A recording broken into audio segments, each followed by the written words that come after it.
Денес во училишниот двор на средното училиште, а во организација на средното и основно училиште со активна вклученост на лицето Сдруженијето Порака Македонска каменица, се одржа хуманитарен новогодишен базар. Денес во соработка со општина Македонска каменица, лицето со посебни потреби и невладината организација Порака се одржа традиционалниот годишен предновогодишен базар за продажба на украси, изготвени од учениците од Миле Јаневски Джингар и лицата со посебни потреби.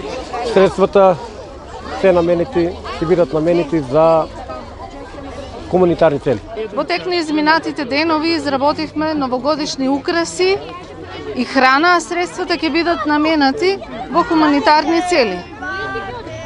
Почестени сме од денешната посета на градоначалничката на општина Македонска каменица и генералниот директор на Рудник Саса со неговиот менаџерски тим.